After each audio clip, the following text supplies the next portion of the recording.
Grabe naman to, sobrang dali at sobrang sarap. Walang mabibitin sa lasa. Sigurado akong solve rin ang merienda mo. Busog pa rin kahit kawali lang ang gamit. Deng, deng, deng, deng.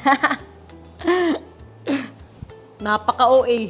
Hiningi ko lang to sa kapitbahay, no? 3 ginupit ko lang yung gagamitin natin. Slide lang natin to sa apoy para malinis talaga at lumambot. Ganito na parang shiny na, set aside lang muna. At ito na yung mga gagamitin natin. Glutinous rice flour. Pancake mix yung maliit. Gata yung nasa pouch lang, okay na. Itlog. Melted butter, margarine or mantika.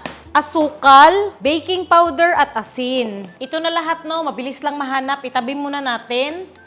Bowl. Yung 2 itlog. Asukal, 1/2 cup lang para hindi masyadong matamis. Tapos, i-whisk natin to. Ito na halong-halo na, okay na to. Dito na natin ilagay ang coconut milk, 400 ml lahat. 6 na kutsarang unsalted butter, pwede ka gumamit ng oil or margarine. Haluin ng mabuti, ikaw na bahala ha kung maglalagay ka ng vanilla extract. Ito na halong-halo na. Gagamit ako ng strainer or salaan para hindi magbuo-buo yung mga dry ingredients. 1 cup ng glutinous rice flour. Yung maliit na pancake mix, yan 180 grams yung sukat. 1 kutsarang baking powder, tapos pinch ng asin. Taktak lang natin. Yan ang daming buo-buo. Tapos haluin na dayon. Ang bango, paano pa kaya pagluto na to, no? At ito na halong-halo na, okay na yan. Kaldero or kawali, yung dahon ng saging na malinis na, idoble natin para hindi masunog. Tapos pahiran natin to ng melted butter, pwede margarine, pwede oil. Siguraduhin lang na walang butas yung dahon ng saging ha. At ibuhos na natin tong bibingka mixture. Yan, tilok. Nasa sa inyo kung anong itoppings niyo ha. Akin is cheese at itlog na pula. Yan Takpan natin to ng mabuti. Salang natin to sa kalan at lutuin natin to sa 20 minutes. Sa mahinang apoy lang. Ganyan lang kahina, okay na. Check nga natin.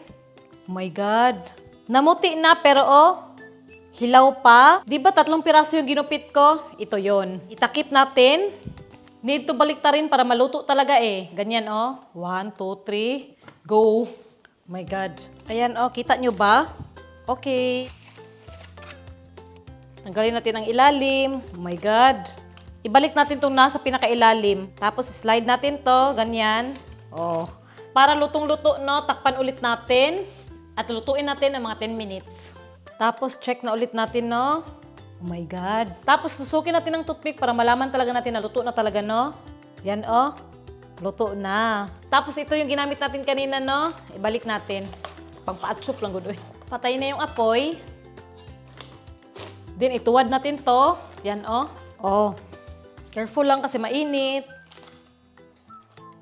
Yusin lang natin para atsup yun. Pwede na wag nalagyan ng kahit ano kasi may mga itlog ng maalat naman na to at cheese. Pero mag-brush lang ako ng butter. Mag-grate tayo ng tirang cheese. Tapos subukan na natin, Uy, nakaka-excite. Ayan na,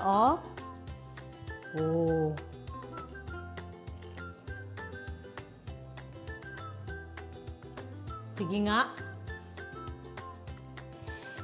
Oh my God. Bibingkang-bibingka yung lasa. Mainit pa pero kaya na. Nalalasahan ko yung itlog maalat at cheese sa loob. Ang sarap guys. Subukan nyo rin to. Napakasisiw.